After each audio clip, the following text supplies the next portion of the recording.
Ladies and gentlemen, this is another simple experiment. Today we are doing windows. We have legitly went from landscaping to painting, ceiling fans, and now doing windows. Hey, all it takes is a little dedication, a little hard work. You get a very long way. So we basically just going to go ahead and remove 3 windows. We're going to do this one last because it is randomly sprinkling, so we would actually like to get this done as soon as possible. I will be breaking this video down into sections, showing the window coming out, the new window coming in, caulking, little random things. So have fun.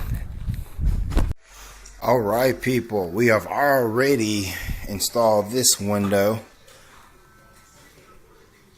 So what I'm going to do now is give you a general idea what you have to do on the inside and then pick it up from the outside. Now what you have to do, as you see, Tay's on the outside cutting away from all the caulk away from around the window on the outside. On the inside you have to do the exact same thing. Splice all the way around. Make sure you remove any brackets, anything that's going to pretty much be in your way, so it can be an in and out process. And as I break the window down, you will see the little steps that we do.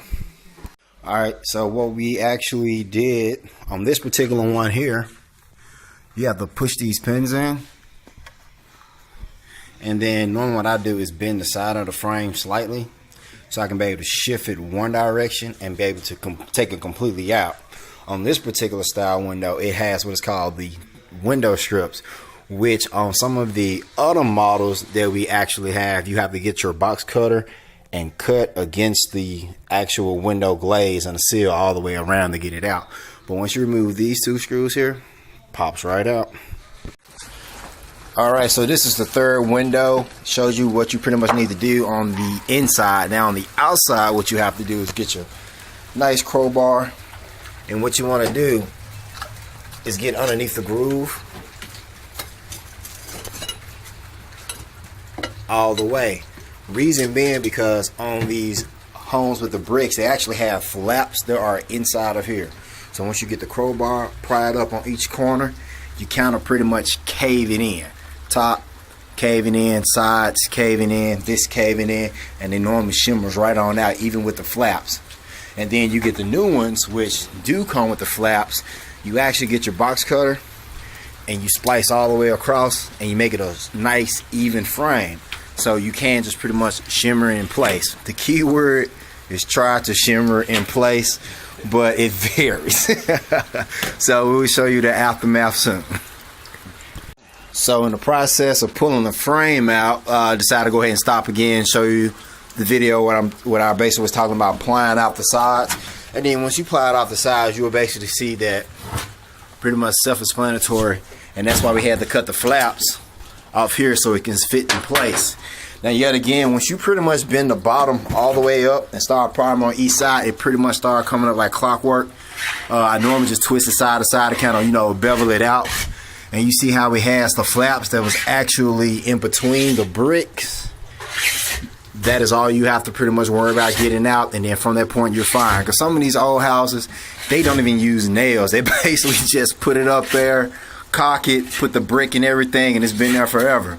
So I'm going to show you a video after we take the frame out completely and clear it up right before we put it on the inside. Alright, so this is the newly installed window. Now yet again, once you clear all the mortar around the side, remove the flaps, the best way to do is put it in at the top and just kind of pry it in side to side, boom, side to side, all the way down to the bottom. With me, I have a rubber mallet and a tap bar, the type of tap bar you use when you install hardwood floors. It's great, prevent any damage. And what he's doing now is pretty much running the bead of caulk all the way down. We already put the screws in on the sides to make sure it's good and secure, but the fit is so snug that it's not going anywhere. And I have some more out here. Let me show you the other 2. And yes, it did rain. That's why we did the last one underneath it first. just to show you like the little miscellaneous.